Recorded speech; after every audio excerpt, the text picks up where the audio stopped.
Always remember to wash your hand with soap and water first, and then scrub and dry those potatoes.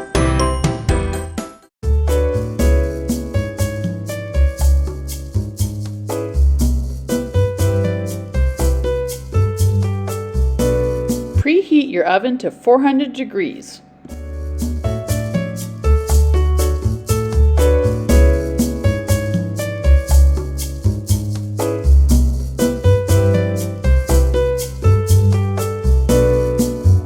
Hi everybody, Mrs. Londry here. Super excited to make some potato skins with you. So, like we start every video, the first thing you should be doing is washing your hands with soap and water, give them a good scrub, singing the ABC song a couple times so you're ready to go. I've got my potatoes all washed and scrubbed and they're nice and dry, and I've preheated my oven. My oven beeps when it's come to temperature. Yours probably does something similar. So just because you turn it on and turn it to 400 doesn't mean it's going to be hot super right away. You have to let it come to temperature. So while I'm doing that, I'm going to poke these guys so that they can release some steam. Potatoes have quite a bit of water in them, and so they want to release steam. There's two ways you can do that. You can either use a sharp knife or a fork, whatever you have handy. And I'm simply going to make sure that I evenly poke my potatoes all around. I'm doing this on a cutting board so that I'm protecting my counter surface, and I'm going to keep my hands at one end of the potato and secure it, and just simply jab like I'm giving it little potato freckles almost. I'm going to flip it around, give it a jab so I can let the steam or the water, when it gets hot, vent from the potatoes. So there's one done. Again, like I said, you can also use it with a fork. And of course, if you're jabbing with a fork, you're getting them jabbed 4 times. Forks take a little bit more force and power to jab into them, just because you're using something that's a little bit duller. So you need a little bit more force to jab in. So make sure that you're not going to accidentally jab yourself.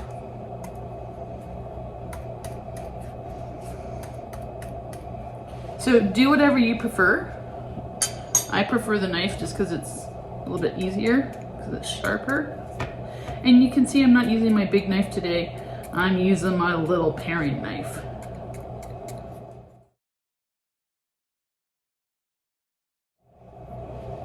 All right, everybody, my potatoes are jabbed. We're waiting for these to come to heat and the temperature. And in the meantime, it's always good to clean up as you go. So I'm going to take my fork and knife, and I don't need these anymore. I'm going to put those in my dishwasher right now so that they're out of the way. Okay, everybody, my oven just beeped, telling me it came to 400 degrees. I have poked my potatoes. I'm ready to put them directly onto the racks in the oven.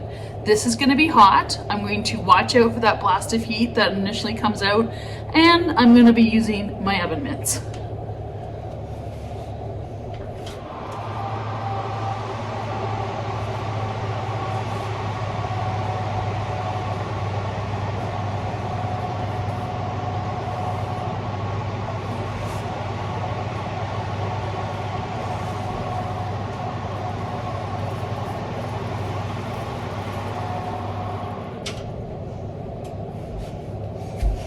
All right, now I'm gonna set a timer for 50 minutes. All right, everybody, while I'm waiting for my potatoes to cook, I'm gonna start getting my toppings ready. So the options are that you can use cheese if you like. If you have a block of cheese in a grater, you can grate some cheese to put on top of them. Or if you're like me too, sometimes you maybe have some shredded cheese already in your fridge, and you can use that as well. If you don't eat dairy in your family, then you are more than welcome to use some vegan cheese. Or you could also use, if you wanted as well, like a cheese sauce on this, like a queso dip. You can see them in the jars that you use to make for dipping tacos and things like it. Not tacos, Doritos and nachos and things. And I know you can also make a queso dip very easily using cashew cheese as well, or potatoes if you're vegan. and you don't eat cheese. So those are options. Instead of shredded cheese, you could also use like a cheese sauce or cheese dip on your potato if you prefer it like this. I've got my bacon bits. They're in a package. I'm not, the other thing you can do is cut them up with scissors and fry them off in a frying pan so that they're already in little bits. And then you simply just wash your scissors like you would your knife with soap and water really well.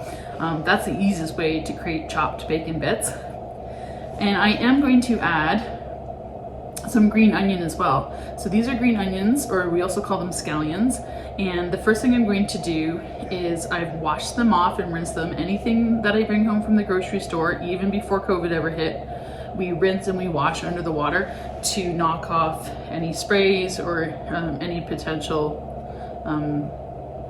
contaminants. And now I'm going to chop these guys up into little bit-sized pieces so I can sprinkle them on top of my baked potatoes, or potato skins, just like you would confetti. All right, everyone, my alarm just went off, and so I'm going to take these guys out and I'm going to put them on my baking sort of cooling rack. If not, you could just put them on a baking sheet to sit and cool, or I could probably even put them right on top of my grill. Anyways, just someplace for them to cool. It's going to take about 10 or 15 minutes. Remember, don't burn yourself. Wear those gloves.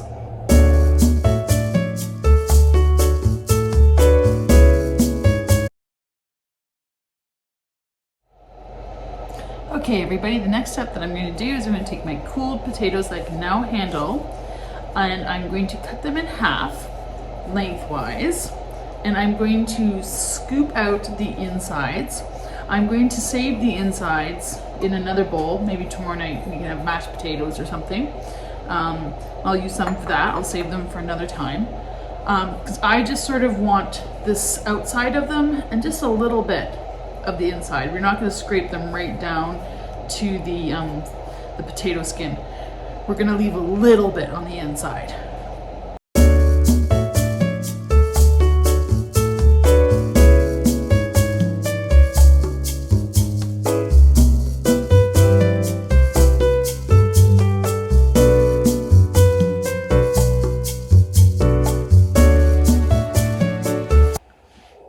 Alright, everybody, I am going to set my oven, the broiler is on, so I'm going to turn the broiler on to high, and the broiler is like the top part of the heating elements in the very top of your oven, and once they heat up, they cook things really fast, and they're designed to cook it's designed to cook just the very top part of things. It's not to bake it all through, you're sort of like to toast things on top. So you do have to really watch it, because it cooks fast and it cooks hot. So while I'm warming that up, and it won't take long because my oven's been already hot, I've melted some butter, and we did this in one of our first recipes where you put it in into a microwave safe bowl, and I put it on for about like 20 seconds and then stirred it around until you get like little bubbles on top and everything's nice and melted.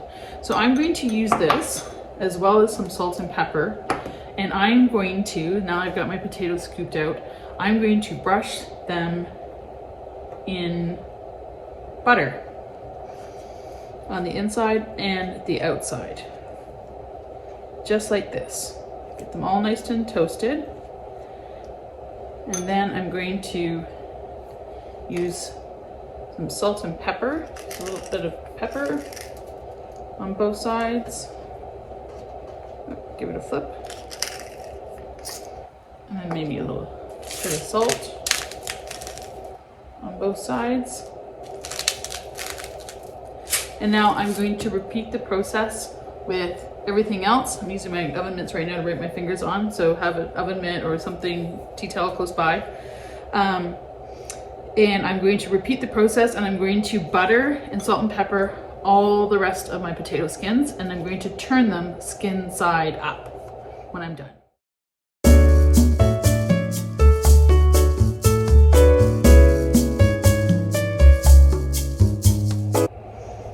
So into the oven under the broiler my potatoes go. I'm going to watch them very carefully. It will only take 2 or 3 minutes until they get toasted on top, and then I'm going to take them out.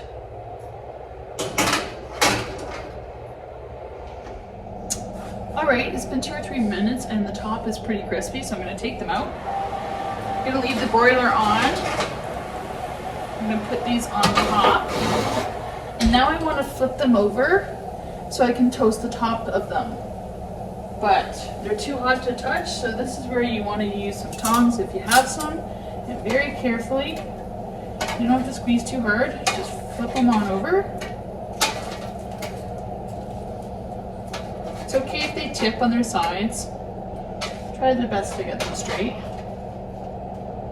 And then we're going to pop them back into the oven again with the broiler on for another 2 or 3 minutes until the tops are a little bit crispy and browned. So it's really important to keep an eye on them with the broiler because, like I said, they cook really fast.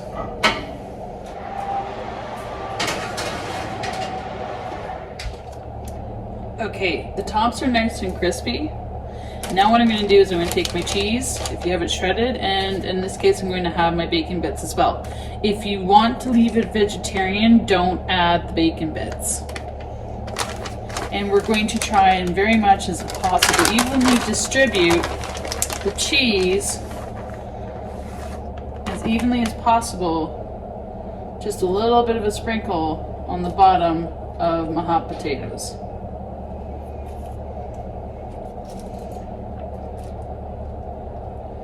And again, I still have my broiler on because I'm going to put these back in the oven once I've filled them all to melt the cheese and melt the bacon.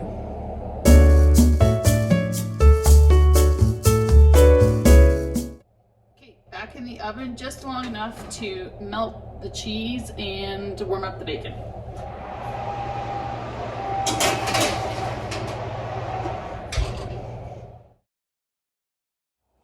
Okay everyone, final step. I turned the oven off, and while I was waiting for the cheese and the bacon to melt, I put my cheese, leftover cheese, and my bacon bits back in my fridge, and I tidied up as I went. So now my cheese is melted and I'm ready to plate up my food. Final step, don't forget to turn off your oven. What we're going to do to bring you a little bit closer is very carefully I'm going to take my tongs again. These are right hot out of the oven. There's a reason, there's a saying, there's a hot potato. And I'm going to put these on my plate. So maybe you want a couple of different plates. Figure out how many each of your family is going to make or use. And now I'm simply going to bring you a little bit closer even still. And we're going to plate up these yumminess. And I'm going to use some of my green onions that I had chopped up earlier. Actually, what I'll do is put a dollop of sour cream first onto my baked potatoes. Give it a little stir. Give it a little sour cream in there.